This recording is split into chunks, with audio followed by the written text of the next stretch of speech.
Distinguished guests, ladies and gentlemen, welcome back to the forum. And now we will proceed to the third keynote speech.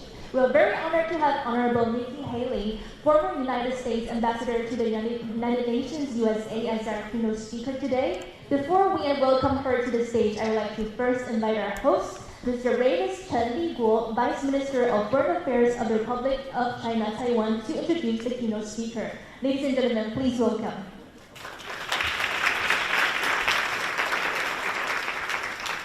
Welcome.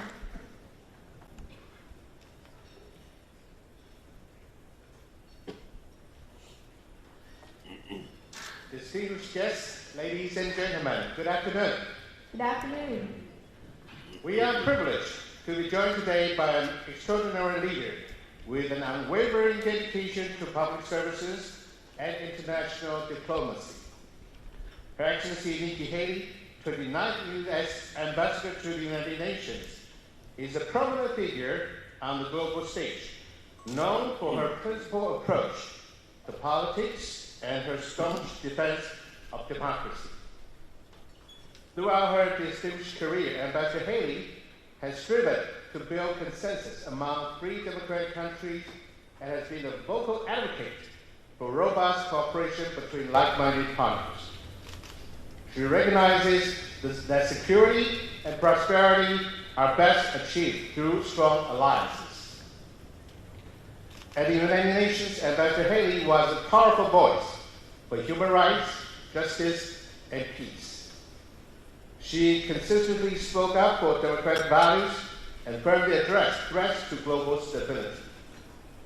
During her term as U.S. Ambassador, she did not shy away from highlighting the strategic importance of Taiwan and advocating for its inclusion in international mechanisms. Prior to her UN posting, Ambassador Haley made history as the first Indian American woman to be elected governor of South Carolina.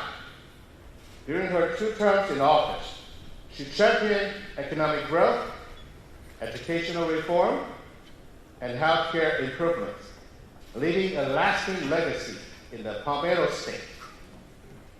The Taiwanese people deeply appreciate Ambassador Haley's friendship and support. She has a keen understanding of Taiwan and its strategic role in the Indo-Pacific. Last year, she famously said the United States should let China know that they will be held to pay if it touched Taiwan. She has also highlighted the importance of Ukraine rebuffing Russia's invasion to deter China's expansionist ambitions. In addition to her distinguished career in public service, Ambassador Haley is a best-selling author and the founder of Stand for America, an advocacy group focused on promoting policies that strengthen U.S. freedom and security. Through her writings and speeches, she continues to inspire audiences to actively engage in shaping a better world. As we navigate today's complex security dynamics in the Indo-Pacific region, Ambassador Haley's insights will undoubtedly enrich our discussions and give us valuable guidance. Her unique vantage point allows her to identify effective pathways to regional stability and growth. So, please join me in giving a warm round of applause to welcome Ambassador Haley. Thank you very much. Thank you, Vice Minister Chen. And let us welcome Honorable Nikki Haley for her speech. Welcome.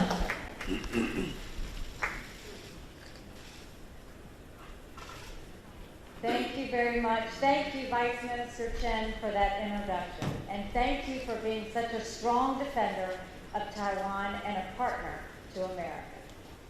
I'd also like to thank Dr. Lai for the invitation to speak.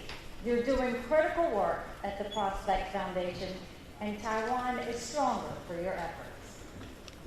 Finally, I'd like to acknowledge the former Prime Minister of Slovakia, Edward Hager.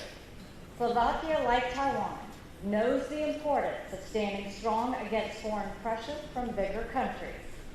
Prime Minister, we're honored for your presence. This is my first trip to Taiwan, and I have to say I am amazed by what I've seen. I've proudly stood with Taiwan for years, especially in my time as the U.S. Ambassador to the United Nations. But nothing could have prepared me for being here. Taiwan is a place of courage, confidence, and unwavering resolve. The West could learn a lot from you.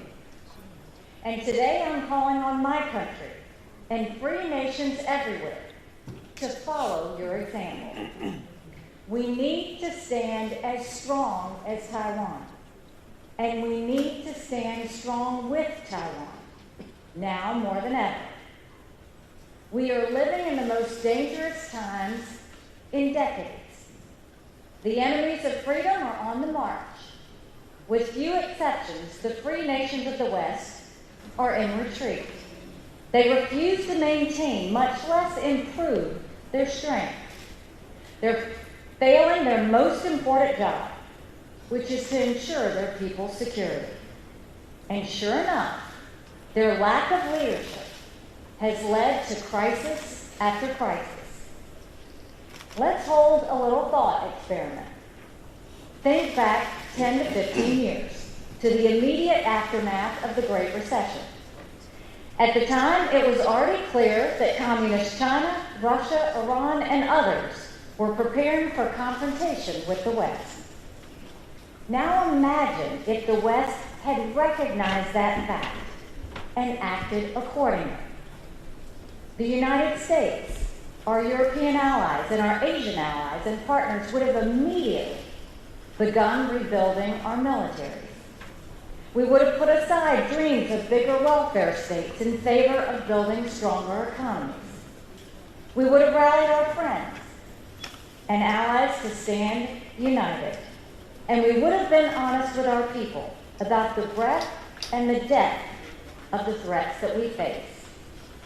Far from being a message of despair, it would have been a message of hope. We would have told them that we're preparing to prevent war and keep a lasting peace. If we had said that, and if we had done what we needed to do, the West would be strong today. As a result, our world would be significantly more safe and secure. If the West was strong, Afghanistan would never have fallen to the Taliban. That country would still be free, and terrorism wouldn't have a new home base for global attacks. If the West was strong, Russia would never have invaded Ukraine. The Kremlin would have known that the cost is too high and the chance of victory too low. We would have peace in Eastern Europe, not a 2.5-year war that's grinding on without an end. If the West was strong, the Middle East wouldn't be in flames. Iran would be crippled by economic sanctions and incapable of building a nuclear weapon. Its terrorist proxies wouldn't have nearly as many rockets to be so aggressive. There would be no attacks on shipping in the Red Sea. Syria and Lebanon could have broken free from Iran's grasp. And Hamas would not have succeeded in its barbaric massacre on October 7th. They would have been too weak and too scared to launch the attack. Finally, imagine what a strong West would have meant for Asia, and especially Taiwan. Today, China would be surrounded by free nations with strong forces capable of defeating its aggressive expansion. The Communist Party would have thought twice before militarizing the South China Sea. They would have stepped back from harassing Vietnam, the Philippines, South Korea, and Japan. And China's mistreatment of Taiwan would be vastly diminished. Why? Because the United States and our allies would have Taiwan's back. This island would not only be safe militarily, but on the world stage, Taiwan would have the full diplomatic and economic support of the free world. China would know that invading Taiwan is not an option, and if it tried, not only would it fail, but the Communist Party would fall. Imagine if that was the world that we lived in today. It could have been, and it should have been. And now the worst thing we could do is to let the next years follow the same path. We can't afford a continued slide toward weakness and war. The West must launch a historic effort to rebuild our strength, and we have no time to waste. The first and most important thing we must do is to modernize our military. Nuclear submarines, stealth bombers, and warships can't be constructed overnight, so we should start building more immediately. In the meantime, we can shift more assets to the Eastern Pacific, and we urgently need to ramp up production of anti-ship and air defense systems. That includes the cutting-edge technology that's key for defense, including drones and autonomous vehicles and weapons. We also need to launch an immediate economic buildup. The U.S. should sign a free trade agreement with Taiwan. That would benefit both of us while weakening China's economic leverage. It would take some time to forge even closer economic ties and shift trade routes. So the sooner we start, the better. Finally, we need a diplomatic blitz. The United States must elevate Taiwan on the world stage. You should no longer be silenced in global affairs. Given the strength of your freedom and democracy, you should be empowered to speak. When you do, you show the stark contrast with Communist China's tyranny. Taiwan has been a victim of a great injustice for more than 50 years. When the United Nations passed Resolution 2758 in 1971, it gave the Communist Party the right to represent China. Ever since, Beijing has claimed that that resolution makes Taiwan a part of China. But it doesn't. The resolution doesn't mention Taiwan at all.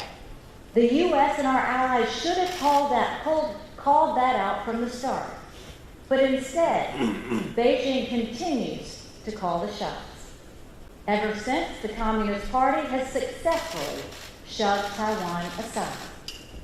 I saw this injustice firsthand. From the moment I arrived at the United Nations, I made clear that I would have the back of America's friends and call out our enemies as needed. I backed Israel, Ukraine, and many others.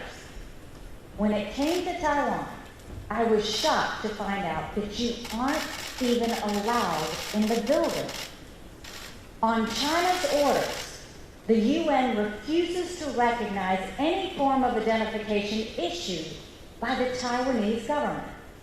That means no one with a Taiwanese passport can step foot inside a UN facility. Not your elected leaders, not your journalists, not even your students. None of them can enter the United Nations because China has convinced the world that the 24 million people in Taiwan effectively do not exist. We fought hard to change this. It actually resulted in a Chinese temper tantrum that went all the way up to the Secretary General, who caved. While you're stuck on the outside, China has worked every angle from the inside. I saw that too. If anyone at the UN so much as mentions Taiwan, the Communist Party goes crazy. They demand that everyone refers to you as a, quote, province of China. They even demanded that a U.S. high school change its website before being allowed in the UN building. China also blocks the UN from working with NGOs unless they say Taiwan is part of Communist China. The Communist Party has changed historic UN documents to eliminate any reference to a separate Taiwan. Keep in mind, this is the same United Nations that's obsessed with the Palestinians. The UN has set up agencies devoted to them. Other bodies have standing items on Palestinian issues. And in May, the General Assembly voted in support of full Palestinian membership, with China's full support. Talk about Chinese and UN hypocrisy. There are nearly 5 times as many Taiwanese. The United Nations should stop ignoring you. China has also spent decades convincing countries to revoke their recognition of Taiwan. Today, a mere 12 nations have diplomatic relations with you. That number is steadily falling. 3 Pacific Island nations have abandoned Taiwan in the last 5 years alone. They decided to stand with China. They couldn't withstand the bullying and the intimidation. The good news is that some countries are warming up to Taiwan, even in the face of Chinese pressure. Lithuania opened a Taiwanese representative office in 2021, while Estonia has said it's willing to do the same. China tried to bully them into backing down, but they refused.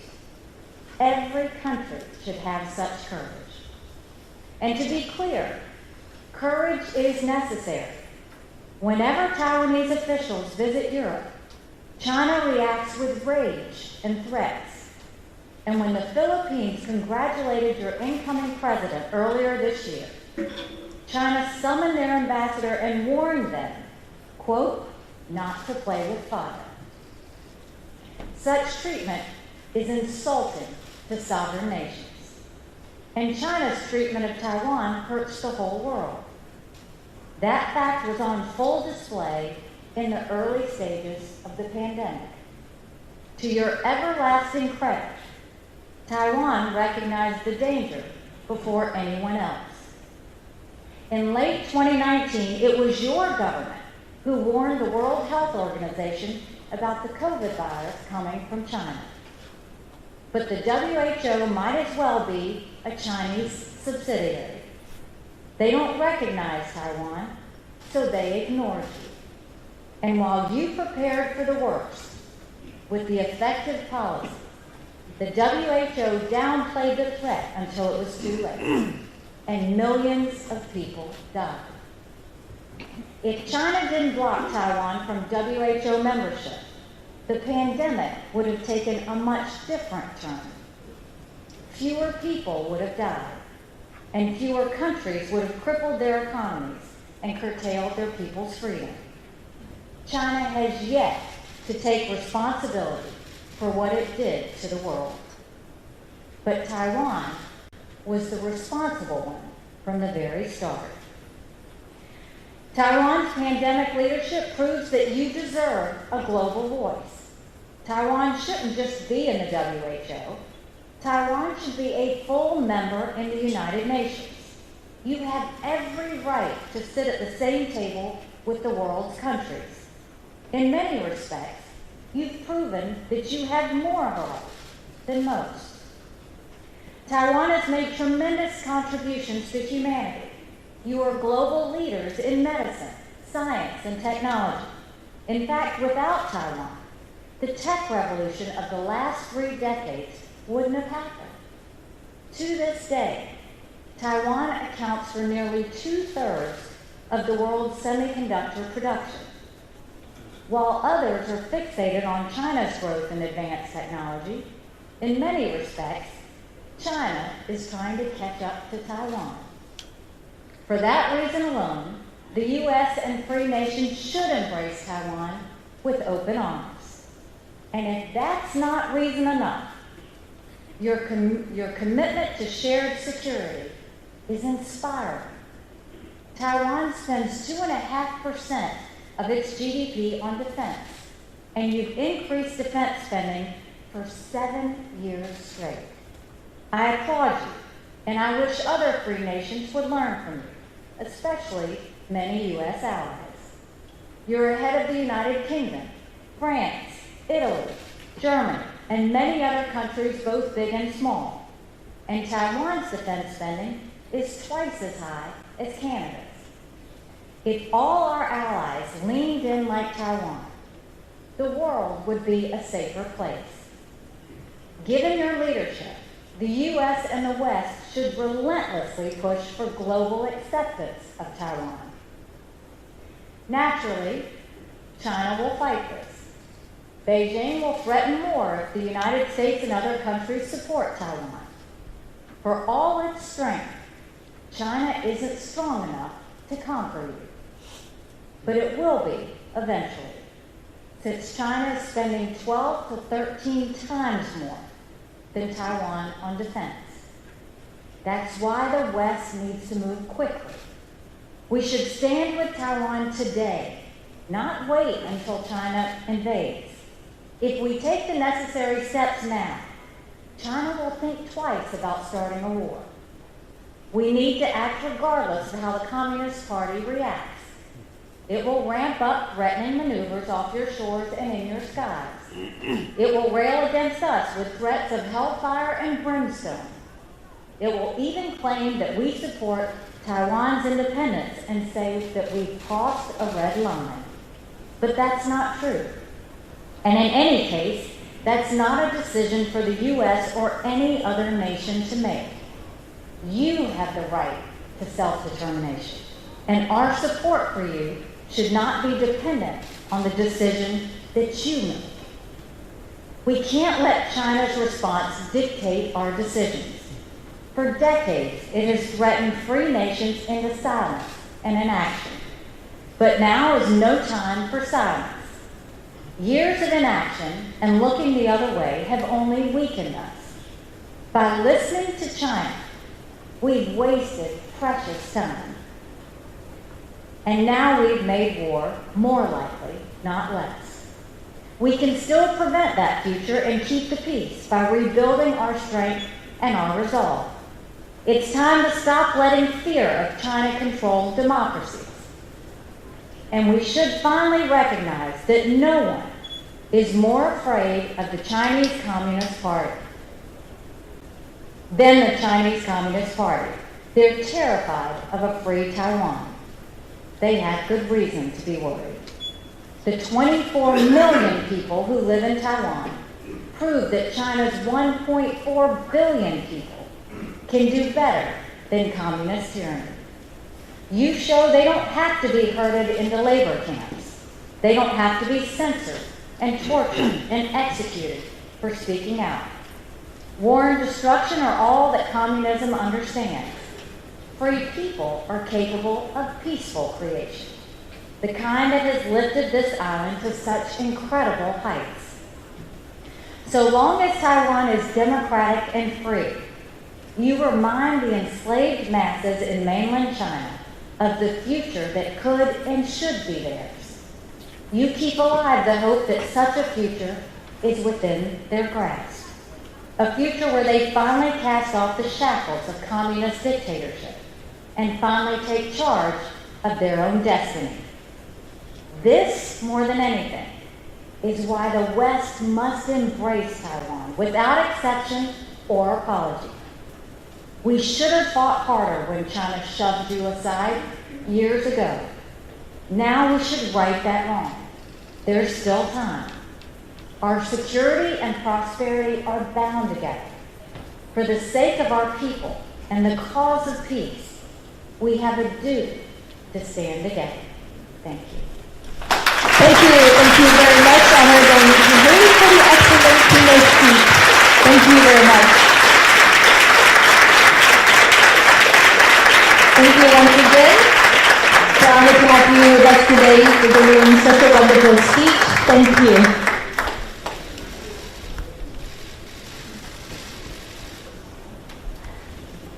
Thank you very much. Now, ladies and gentlemen, we will proceed to our next panel discussion titled The Purpose and Challenges of Digital Democracy, How Digital Authoritarianism is Spread Through False Information and Affects Democracy. I would like to now invite our moderator and panelists to join us on stage. There are 5 panelists in this session, respectively from the USA, Israel, and Estonia, Canada, and Taiwan. Ladies and gentlemen, please give them a big round of applause as we welcome them to join us on stage. Welcome. And Lithuania, welcome.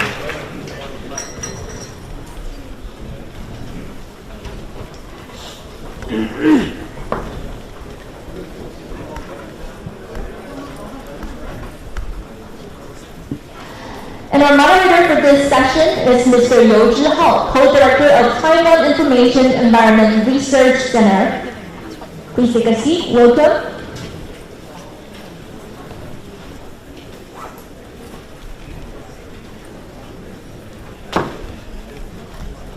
Thank you. I turn the floor over to Mr. Yo.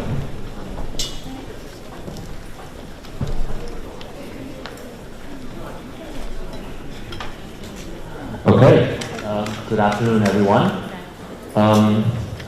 How are you today? Welcome to panel 3. We're talking about disinformation and digital authoritarianism in the final panel of this forum. My name is Zhihao. I work at Taiwan Information Environment Research Center, or better known as IORG internationally. We are a scientific research organization, and we run also digital civics educational programs for schools and communities across Taiwan, with the goal of informing public discourse and strengthening democratic resilience. Today, during lunch, I hope you heard the keynote speech by Prime Minister